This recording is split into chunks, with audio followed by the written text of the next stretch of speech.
আসসালামু আলাইকুম রহমতুল্লাহি ওয়া বারাকাতুহু। হ্যালো এভরিওয়ান, সবাই কেমন আছেন? আশা করছি আপনার সবাই অনেক অনেক বেশি ভালো আছেন। This is Imran from Australia.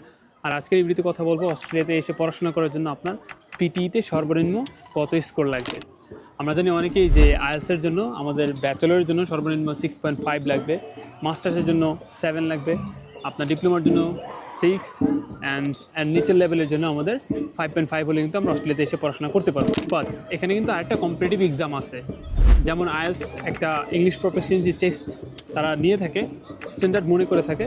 সেই ওয়েতে শুধুমাত্র অস্ট্রেলিয়ার জন্য সবচেয়ে বেশি কার্যকরী আরেকটা এক্সাম হচ্ছে PTE, Pearson test exam, you can say that. So এই যে পিয়ারসন টেস্ট এক্সাম, এইটার জন্য মধ্যে আপনার কত পেতে হবে? দেখা যায় অনেক সময় অনেকের আইএলস করতে ভালো লাগে না, আইএলসের থেকে আরও বেশি সহজ মনে হয় পিটিইটাকে, কারণ পিটিতে আইএলসের মতো এত প্যারা নাই। পিটি খুব সহজ আসলে, যারা আইএলস করে তাদের জন্য পিটি পানিবাদ হয়ে যাবে যদি আপনি ভালোভাবে প্রিপারেশন নেন।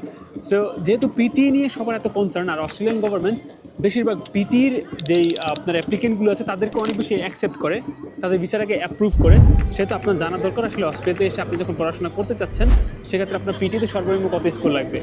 আপনি যদি বিভিন্ন ধরনের ইউনিভার্সিটি ওয়েবসাইটে আপনি ঘুরে দেখান, ওইখানে যে রিকোয়ারমেন্ট, ওই রিকোয়ারমেন্টে দেখবেন যে পিটির স্কোর কিন্তু তারা মেনশন করে দিয়েছে যে পিটিতে সর্বনিম্ন এত স্কোর লাগবে, ওভারঅল এত স্কোর লাগবে।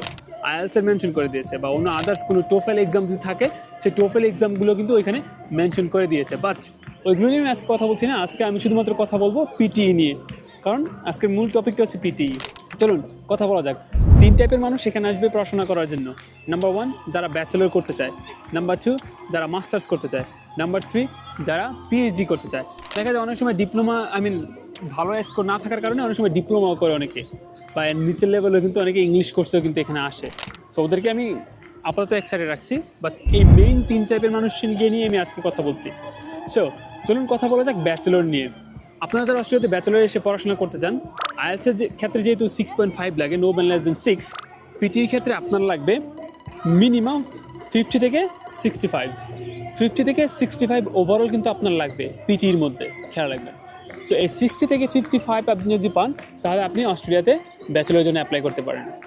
এখানে আরেকটা জিনিস আছে, নো ব্যান লেস দেন, যেখানে আমরা আইএলসে করি no band less than 6, same পিটিতে একটা জিনিস আছে, নো কমিউনিকেটিভ স্কিলস। ওইখানে আপনার মিনিমাম স্কোর দেওয়া আছে ব্যাচেলরের জন্য 50, অ্যাটলিস্ট আগে ছিল 48, এখন হয়েছে 50।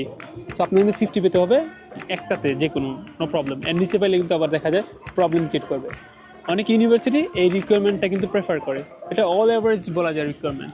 কিছু কিছু ইউনিভার্সিটি আছে এর থেকে নিচের লেভেলের মানুষদেরকে অ্যাকসেপ্ট করে, কিছু কিছু ইউনিভার্সিটি আছে এর থেকে হায়ার লেভেলের মানুষদেরকে তারা প্রেফার করে।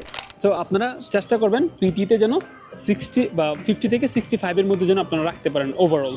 আর নো ব্যান লেস দেন, যেটা আইএলসে বলি, ওইটা পিটির ক্ষেত্রে যেন 50-র নিচে না হয়। Let's talk about masters. মাস্টার্সের জন্য সেটা হবে 65 থেকে 72।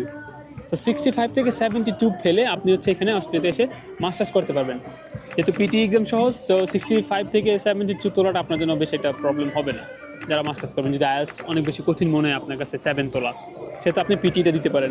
আর এখানে আইএলসের ক্ষেত্রে যেহেতু নো ব্যান লেস দেন মাস্টার্সের জন্য 6.5 বা 6, সেহেতু পিটির ক্ষেত্রে নো কমিউনিকেটিভ স্কিলস আপনার মিনিমাম লাগবে 58। সো 58 পেলে কিন্তু আপনি এলিজিবল হবেন অস্ট্রেলিয়াতে এসে মাস্টার্স করার জন্য।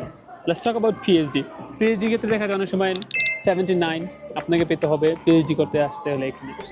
এখন এই যে 50 থেকে 65 যারা ব্যাচেলর করতে আসবে, এর নিচে যারা পাবে তারা এখানে ডিপ্লোমা করতে পারবে। তারা ডিপ্লোমা কোর্সে বিভিন্ন ধরনের ইউনিভার্সিটি রিক্রুটমেন্ট অনুযায়ী এখানে অ্যাপ্লাই করলে ইনশাল্লাহ তাদের ভিসাটা হয়ে যাবে। সো খেয়াল রাখবেন আপনার ক্ষেত্রে যেটা ইজি মনে হবে। অনেকে আমরা মনে করি যে পিটিটা আসলে আইএলসের মতো অতটা স্ট্যান্ডার্ড না, যার কারণে আমরা পিটিকে ওইভাবে গুরুত্ব না দিই, আমরা আইএলসটা কঠিন মনে হলেও আমরা ওই আইএলসটা করার চেষ্টা করি। কিন্তু আইএলস আমাদের দ্বারা অনেকের হয় না, অনেকেরই হয় না। আমি খেয়াল করছি, দেখলাম যে আসলে আইএলস সবার জন্য না। সবাই আইএলস করতে পারে না, সবার ওই ধরনের ইয়েটা থাকে না, প্র্যাকটিসের যেই এনকারেজমেন্ট বলেন কিংবা যে প্র্যাকটিসের যেই ওয়েগুলো আছে ওইগুলো থাকে না। সেক্ষেত্রে তারা কিন্তু আরও সহজ কিছু পদ্ধতি অবলম্বন করে। আর সহজ পদ্ধতি অবলম্বন অস্ট্রেলিয়ার জন্য আরেকটা ওয়ে আছে, সেটা হচ্ছে পিটি। সো আপনাকে পিটি দিতে হবে। সো আমি চেষ্টা করব আপনাদেরকে পিটি নিয়ে কিছু ধারণা দেওয়ার জন্য পরবর্তী ভিডিওগুলোতে, ইনশাল্লাহ ইন দ্য ফিউচার। যেহেতু আমি আইএলস দিয়েছি, আমার ওভারঅল স্কোর ছিল 7, এই জন্য আমি আইএলস নিয়ে কথা বলি বেশিরভাগ সময়। তো আমি চেষ্টা করবো, যেহেতু আরেকটা ওয়ে আছে পিটি, এটা দিয়ে অস্ট্রেলিয়াতে আসা যায়, ওই বিষয় নিয়ে আমি কথা বলার জন্য আমি ইনশাল্লাহ চেষ্টা করবো ইন দ্য ফিউচারে। সো আপনারা ওই ভিডিওগুলো দেখবেন। সো এখন আপনারা ডিসাইড করেন যে আপনি পিটি দিবেন না আইএলস দিবেন। আগে আপনি দুইটাই একটু প্রিপারেশন নেন, দুইটাতে প্রিপারেশন নিলে আপনি একটা আইডিয়া পাবেন যে কোনটা আপনার জন্য সহজ মনে হচ্ছে, কোনটা কঠিন মনে হচ্ছে। যদি দেখেন না না না আইএলস আমার কাছে অনেক বেশি কঠিন মনে হচ্ছে, আমি এটা পারবো না, যতই চেষ্টা করি রিডিং আমি আটকাই যাব, সেক্ষেত্রে আপনি পিটি চুজ করেন। সেম ভ্যালিউ, কোনোটার ভ্যালিউ এখানেও না, কোনোটার ভ্যালিউ আবার নিচেও না, দুইটারই সেম ভ্যালিউ। আপনি পিটিতে যে রিকোয়ারমেন্ট, ওই রিকোয়ারমেন্ট ফুলফিল করতে পারলে আপনি অস্ট্রেলিয়াতে এসে পড়াশোনা করতে পারবেন। আপনি আইএলসের যে রিকোয়ারমেন্ট, ওই আইএলসের রিকোয়ারমেন্টগুলো ফুলফিল করতে পারলে আপনি অস্ট্রেলিয়াতে এসে পড়াশোনা করতে পারবেন। বাট দিন শেষে আপনার স্কোরটা লাগবে, আপনার এই কম্পিটিটিভ ইংলিশ ল্যাঙ্গুয়েজ প্রফিসিয়েন্সি টেস্টের একটা এক্সাম লাগবে, আদারওয়াইজ আপনি কিন্তু অস্ট্রেলিয়াতে এসে পড়াশোনা করতে পারবেন না। সো হোপফুলি ভিডিওটি আপনাদের অনেক কিছু হেল্প করবে। আপনারা জানতে পেরেছেন যে মিনিমাম পিটিতে কত স্কোর লাগবে অস্ট্রেলিয়াতে এসে পড়াশোনা করার জন্য। এখন অনেকের অনেক কন্ট্রোভার্সি থাকতে পারে, অনেক দিন আগে আপনি এখানে আসতে পারেন, যার এর থেকে নিচের লেভেলের স্কোর ছিল, সে বলবেন যে ভাই আমি তো এত দিয়ে অস্ট্রেলিয়াতে আসছি। সেটা আগের বিষয়, 2025 সালে অনেক কিছু চেঞ্জ হয়ে গেছে। সো আপনাকে ওই বিষয়টা মাথায় রেখে কিন্তু সামনে আগাতে হবে। ইনশাআল্লাহ আপনার সাথে দেখা হবে নতুন একটা ভিডিওতে, নতুন একটা দিনে।